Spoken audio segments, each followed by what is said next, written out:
సంఖ్యాకాండము 22 అధ్యాయము. తరువాత ఇశ్రాయేలీయులు సాగి యెరికోకి ఎదురుగా యొర్దాను తీరముననున్న మోయాబు మైదానములలో దిగిరి. సిప్పోరు కుమారుడైన బాలాకు ఇశ్రాయేలీయులు అమోరీయులకు చేసినదంతయు చూచెను. జనము విస్తారముగా నున్నందున మోయాబీయులు వారిని చూచి మిక్కిలి భయపడిరి. మోయాబీయులు ఇశ్రాయేలీయులకు జంకిరి. మోయాబీయులు మిద్యాను పెద్దలతో, ఎద్దుబీటి పచ్చికను నాకివేయునట్లు ఈ జనసమూహము మన చుట్టూ ఉన్నది, యావత్తును ఇప్పుడు నాకివేయు అనిరి.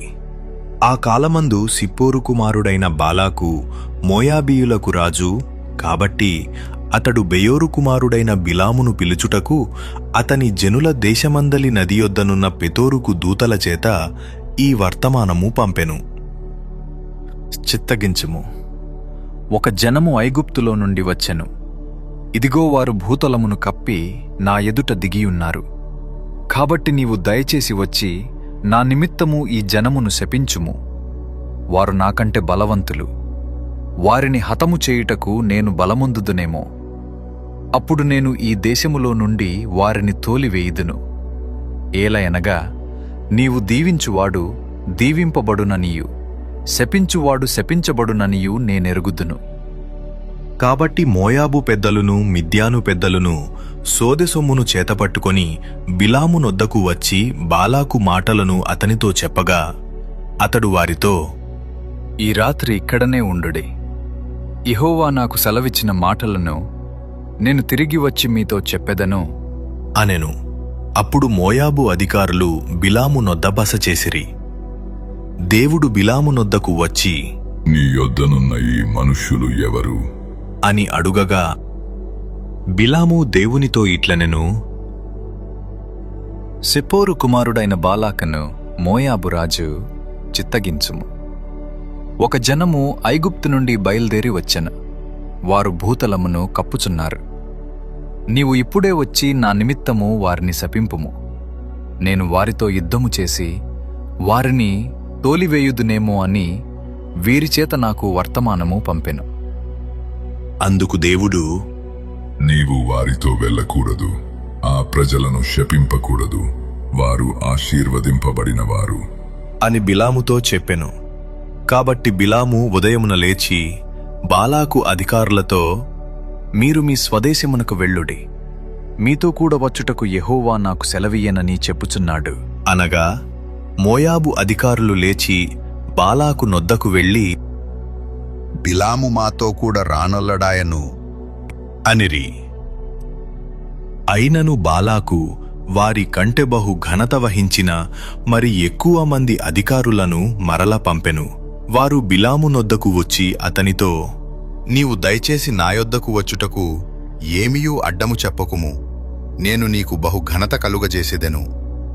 నీవు నాతో ఏమీ చెప్పుదువో అది చేసెదెను గనుక నీవు దయచేసి వచ్చి నా నిమిత్తము ఈ జనమును శపించుమని సిప్పోరు కుమారుడైన బాలాకు చెప్పెను అనిరి.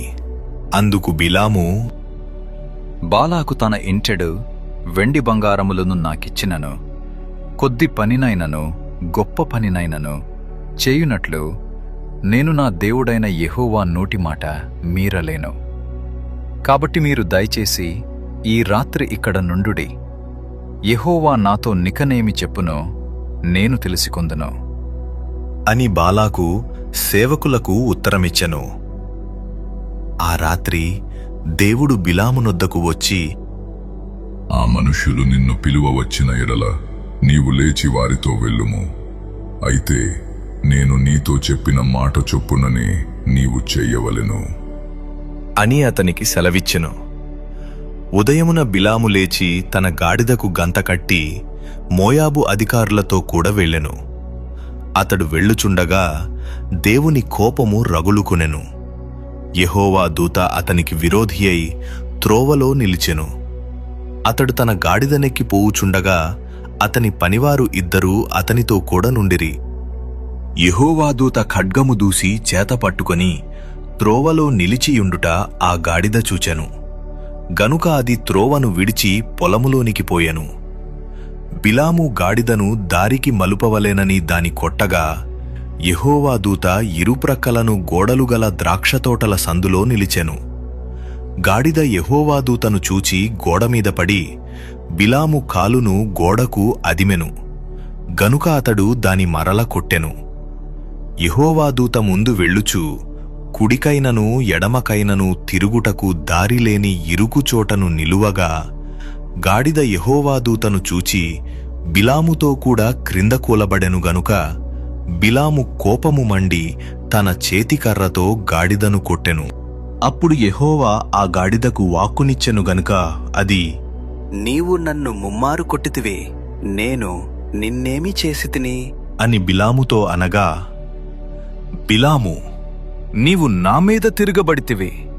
నా చేత ఖడ్గమున్న ఎడల నిన్ను చంపియుందును అని గాడిదతో అనెను.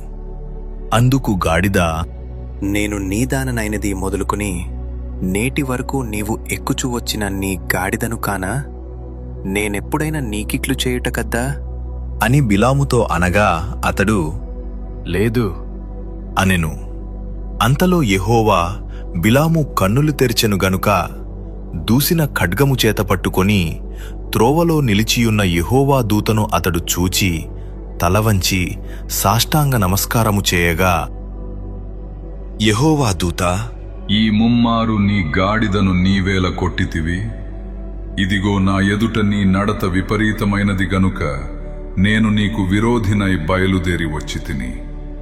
ఆ గాడిద నన్ను చూచి ఈ ముమ్మారు నా ఎదుట నుండి తొలిగెను.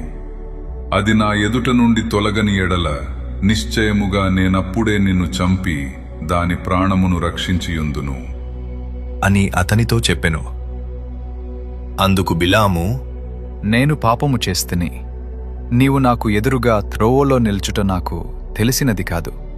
కాబట్టి ఈ పని నీ దృష్టికి చెడ్డదైతే నేను వెనుకకు వెళ్ళెదను అని యెహోవా దూతతో చెప్పగా, యెహోవా దూత, నీవు ఆ మనుష్యులతో కూడా వెళ్ళుము. అయితే నేను నీతో చెప్పు మాటయే కాని మరేమియూ పలుకకూడదు అని బిలాముతో చెప్పెను. అప్పుడు బిలాము బాలాకు అధికారులతో కూడా వెళ్ళెను. బిలాము వచ్చెనని బాలాకు విని ఆ పొలిమేరల చివరనున్న అర్నోను తీరము నందలి మోయాబు పట్టణము వరకు అతనిని ఎదుర్కొన బయలువెళ్లగా బాలాకు బిలాముతో, నిన్ను పిలుచుటకు నేను నీ యొద్దకు దూతలను పంపియుంటిని గదా, నా యొద్దకు నీవేల రాకపోతివి? నిన్ను ఘనపరచ సమర్థుడను కానా అనెను. అందుకు బిలాము, ఇదిగో నీ యొద్దకు వచ్చి తిని, అయిననేమి? ఏదైనను చెప్పుటకు నాకు శక్తి కలదా? దేవుడు నా నోట పలికించు మాటయే పలికెదను అని బాలాకుతో చెప్పెను. అప్పుడు బిలాము బాలాకుతో కూడా వెళ్ళెను. వారు కిరియత్ హుచ్చోతుకు వచ్చినప్పుడు బాలాకు ఎడ్లను గొర్రెలను బలిగా అర్పించి కొంత భాగము బిలాముకును అతని యొద్దనున్న అధికారులకును పంపెను. మరునాడు బాలాకు బిలామును తోడుకొనిపోయి బయలు యొక్క ఉన్నత స్థలముల మీద నుండి జనులను చివర వరకు చూడవలెనని అతనిని అచ్చోట ఎక్కించెను.